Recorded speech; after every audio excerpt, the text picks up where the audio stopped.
recordamos siempre con Charlie que la primera persona que no tuvo terror de llevarnos a la televisión, a estos monstruos del Ditela, fuiste vos, que no era fácil, porque ocurre lo mismo con Antonio Berni, que ahora todo el mundo habla de Antonio Berni, pero en el año 62, cuando Rafael Esquirru lo llevó a la Bienal de Venecia, donde ganó la Bienal, era algo que nadie soñaba, ni quería ver, ni quería hablar de Berni, ni colgar la obra de Berni. Con el Instituto Ditela pasó también. Ahora hay una especie de mito que va creciendo día a día, pero en realidad éramos siempre los loquitos del Instituto Ditela. Toda esa zona de Florida era como que estuvo históricamente más próxima a las artes plásticas que otra cosa, ¿no? Yo creo, sí, también, porque bueno, ocurría que las galerías de arte estaban muy cercanas, Galería Bonino, Galería Velázquez, Las Pizarro, Banriel. Entonces toda esta zona de Florida era una zona muy de galerías y entonces uno las recorría todas todo el tiempo. Ahora, ¿qué pasó con toda esa movida? ¿Qué es lo que nos pasó? Ojalá supiera. Es la pregunta del millón. No sé, yo creo que las generaciones que nos siguió a nosotros es una generación que no construyó, fue una generación que se expresó a través de la destrucción, a través de poner bombas. Nosotros poníamos bombas, pero culturales, bombas que hacían explotar la mente por la originalidad del mensaje, de lo que hacíamos y de lo que construíamos, no de lo que destruíamos. Ahora, ¿qué pasó? Creo que como país no hemos tenido capacidad. Yo creo que si somos tercer mundo no es solo la parte económica, es la parte cultural. Tercer mundo es creer que no necesitamos la cultura, que no necesitamos los artistas, que están de más, que solo el consumo nos va a llevar a la inmortalidad. Y que vamos a quedar somos los artistas somos justamente cualquier presidente que quiera dar un discurso y que quiera quedar bien siempre va a recurrir a algún escritor, a la frase de algún poeta o se va a tener que hacer presente con un cuadro cuando quiera representar a su país. La calle Florida, ¿qué le dice? Desde el ayer al hoy. La calle Florida me parece ahora que no sé, ahora me da una imagen de altiplano, es como una cosa que está despojada, que tiene un paisaje que podría ser muy atractivo si lo mantuviéramos, pero en realidad me da la sensación de algo que se ha ido como despojando, por supuesto no es la efervescencia, ni la excitación, ni lo atractivo que tenía toda esta movida desde Plaza San Martín por el Instituto. Está el Instituto Elisi, que creo que es el último bastión de acá, de la calle Florida, y que es realmente interesante toda la actividad. Cuando hablaba de la doble plataforma, ¿qué quería decir? Las doble plataformas, los zapatos con los que gané el Premio Internacional Ditela, que ya en ese momento veía venir la ola del consumo como algo muy fuerte, entonces presenté los zapatos como obra de arte en el Instituto Ditela y como objeto de consumo en las sucursales de la zapatería Grimoldi. Entonces el zapato, el jurado lo tuvo que ver como obra de arte en el instituto y como artículo de consumo en las sucursales de Grimoldi por Florida. Gracias, Dalila. Gracias a vos y hasta siempre.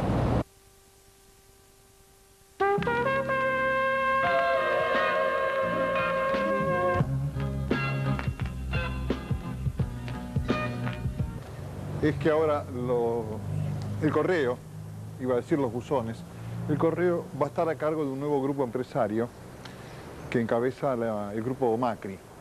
Y qué bueno sería que se piense en que los buzones de la ciudad de Buenos Aires vuelvan a ser rojos o colorados o como usted los quiera llamar.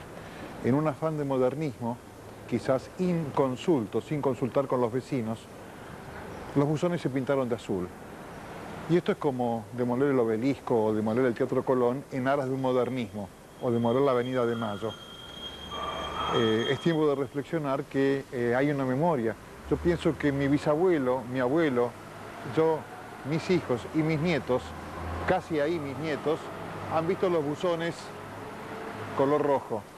Y de golpe alguien, sin consultarnos a los porteños, a los que vivimos acá, lleno de buenas ideas seguramente, pero sin consultar acá a la gente, y acá pintó de azul. Creo que pueden estar pintados de rojo como son, y que la gente los respete y ponga la correspondencia y sea una empresa rentable, que es una palabra que parece presidir casi todos los temas. También hay que hacer que sea rentable el corazón. Como la calle Florida, yo recién también reflexionaba y me acordaba de Nené. Nené era una amiga de mi madre, que trabajaba en una casa que ya no existe, llamada Sloper.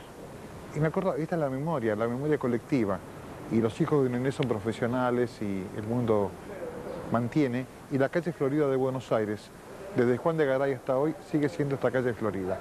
Hacemos unas historias de esta calle Florida que ahora retomamos de esta manera.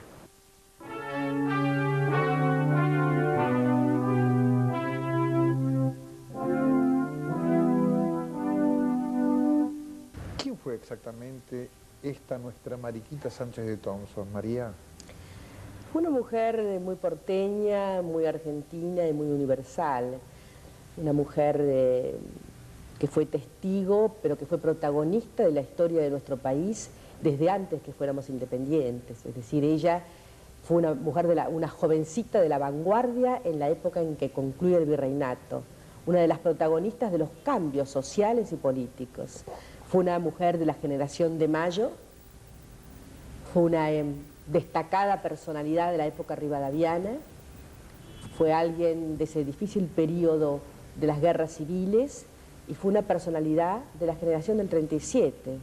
Y la vida le dio la posibilidad, pero también la vida y su esfuerzo, porque ella siempre se recuperaba ante los golpes y los embates que recibía, y llegó a los 82 años, en plenas ya presidencias de la Organización Nacional, como una mujer de una lucidez y de una fuerza, de un estilo único, diría yo. ¿Es por todo esto que vos me contás que escribiste un libro sobre Mariquita? Por todo esto y por algo más, porque yo no escribí una biografía novelada, sino una biografía rigurosamente histórica, con notas a pie de página, y esto fue posible porque Mariquita dejó una importante documentación. En buena parte de esa documentación son las cartas que ella escribió, sobre todo a su hija Florencia y a distintas personalidades de nuestra historia, por ejemplo, a Esteban Echeverría, a Alberdi, alguna carta a Sarmiento, a Gutiérrez, su entrañable amigo, y algunas de estas cartas se conservan. No todas, porque si tuviéramos todo el epistolario de Mariquita, bueno, se podrían escribir 3 tomos y tener un conocimiento bastante mayor de lo que pasó. Pero también hay documentación en el Archivo General de la Nación, porque Mariquita fue fundadora y socia activa durante toda su vida de la Sociedad de Beneficencia. Y las actas de la sociedad existen, están en nuestro archivo, y son también un maravilloso documento para seguir paso a paso cómo estas mujeres de la sociedad porteña se fueron incorporando a la vida pública y saliendo de la vida privada para pasar a la vida pública. Y hay también en distintos lugares, por ejemplo en el Quai d'Orsay, en el archivo del Ministerio de Relaciones Exteriores de Francia, allí en París, hay documentos de Mariquita, por la sencilla razón de que ella fue esposo del primer cónsul de Francia en el Río de la Plata, que fue designado cónsul porque era el marido de Mariquita Sánchez, Washington de Mandeville. De modo que toda una serie de episodios muy dramáticos que la tuvieron a ella como eje, cuando se la acusó de haber envenenado al cónsul de Francia, sucesor de Mandeville, también están registrados en ese archivo importante de París. Y pienso que hay muchas cartas de ella en Barcelona, en Burdeos, en lugares donde vivieron sus hijas y donde existen descendientes, pero que en algunos casos ha sido imposible encontrar, recuperar, diría yo. Esta vida tan novelesca, ella fue viuda de Thompson. Ella se casó muy joven en una célebre negativa a casarse, después de una célebre negativa a casarse con el elegido por sus padres, se casa habiendo ganado el pleito a su madre con Martín Thompson, primo lejano del cual se había enamorado. Enviuda unos 10 años o 12 años más tarde, ha tenido ya varios hijos con Thompson y rápidamente, sin hacer ningún duelo, demasiado rápidamente se casa con un joven francés que ha venido como emigrante, sin dinero, pero muy, muy lindo y muy buen músico, y ella se casa con él muy enamorada, tiene otros 3 hijos más, y al tiempo se desilusiona, las cosas no andan bien en esta pareja y se separa. Él se va como diplomático a Ecuador, a Quito, y ella se queda en Buenos Aires porque su pertenencia con sus raíces en esta ciudad son muy, muy fuertes. Y bueno, tiene una serie también de amores, más o menos ocultos, pero más o menos posibles de descifrar, con algunas de las figuras más destacadas de la generación del 37, seguramente con Echeverría, de lo cual quedan algunos rastros epistolares, y con alguien más, que no, a veces es difícil saber, porque siempre estas cosas se ocultan en nuestra historia, se ven como imposibles. Ella lo que nos deja siempre es un mensaje de entusiasmo por la vida, y de gran sabiduría. Muchas personas que han leído mi biografía de Mariquita se sorprenden porque dicen, ¿cómo una mujer de esa época? Y yo creo que la inteligencia y la observación y la vida misma no han cambiado tanto. Lo que una mujer le puede escribir a su hija, que también ha enviudado, contando sus experiencias, si es sincera y si es inteligente y afectiva, no cambia tanto con el paso del tiempo. Yo creo que eso es lo que nos sorprende cuando hacemos historias que incluyen lo político, pero también la vida privada de la sociedad. Ver que no somos tan distintos. El hecho de que estemos charlando de Mariquita es por evocar el lugar donde se cantó por vez primera el himno nacional argentino. ¿Cómo es que estaba ahí en la calle Florida de Buenos Aires, Mariquita Sánchez? La casa de la calle Florida, que era un muy amplio solar que ocupaba media manzana, llegaba desde Florida hasta San Martín, donde estaban la parte de las caballerizas de la casa, y toda la calle Sarmiento, o sea, lo que era entonces la calle Cuyo. Allí había desde principios del siglo XVIII una casa que fue del primer marido de la madre de Mariquita. De modo que esta casa fue heredada por la madre de Mariquita, que al enviudar se casó con Sánchez de Velasco, y entonces Mariquita nació en esta casa, y que fue la suya hasta después de su muerte, que los herederos la vendieron. Ella siempre en toda su correspondencia hace referencia a su casa como el centro de su vida, una obsesión verdadera. Una casa curiosísima, cuyos planos existen y han sido publicados, y que muestra cómo era una casa de una gran familia colonial, pero en realidad arrancaba de la colonia, y ya en aquel famoso libro de Colón Corvo, del año 1770, se habla de la casa de Del Arco, que era el apellido de aquel primer marido de la madre de Mariquita, como la casa donde está el mejor aljibe de Buenos Aires. Alrededor del aljibe había como una cantidad de patios, de pasadizos, algunos lujosos, como el que Mariquita hizo adornar, y allí transcurrió su vida, la de sus hijos en buena parte, sobre todo la de su hija Florencia, que tenía cuando enviudó y cuando era viuda de Lezica, se refugió en casa de su madre porque había habido todo un problema muy, muy grande con la fortuna de los Lezica y un largo juicio, y se instaló sobre una de las salas de la casa. De modo que ellas se visitaban permanentemente, y Mariquita desde ese apostadero de su casa, desde el cuartito azul, como llamaba a su dormitorio, tenía un control de toda la vida doméstica, y yo diría de toda la vida de la ciudad, porque quien tuviera alguna relevancia pasaba por lo de Mariquita.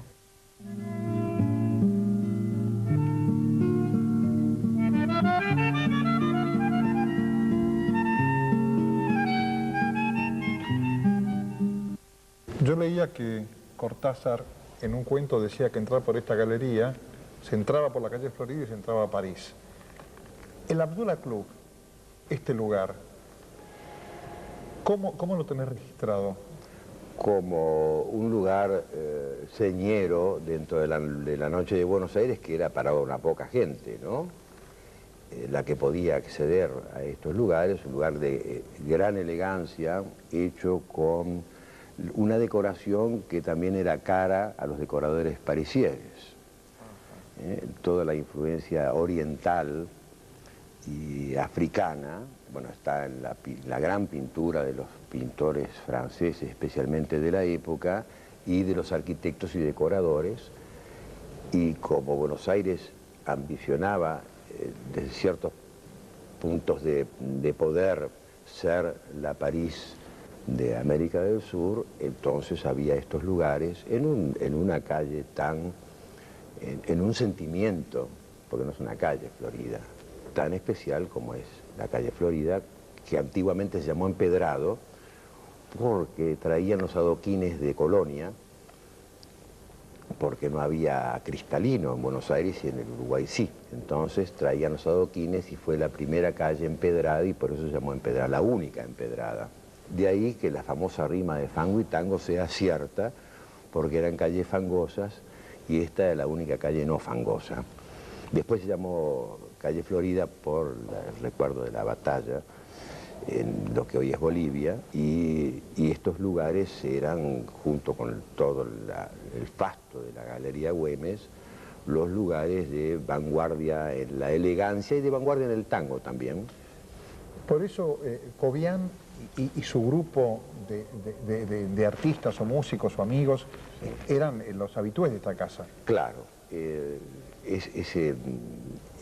esa banda de adolescentes casi, porque Cobian nació en 1896, consideremos que eran en torno de los 20 años, Julio De Caro, Osvaldo Fresedo, toda la gente que decía un tango muy fino, de salón, muy bien orquestado, muy para bailar dentro de la estética del tango de salón, actuaba acá, era como hecho para Cobian este lugar. Y si el Cobian hubiera soñado un lugar, el que era el autor del tango Salomé, hubiera pensado un Abdullah Club. De alguna manera, la calle Florida, este Abdullah Club de aquí, significó un momento muy importante para Cobian. Desde luego. Bueno, hay un tango de él que es Yuyeta, que de luego fue versificado por Cadícamo, se llamó El Aristócrata en la época de la censura, que dice: toda la calle Florida lo vio con sus polainas, galera y bastón. Eso era Cobian. Yuyeta era él.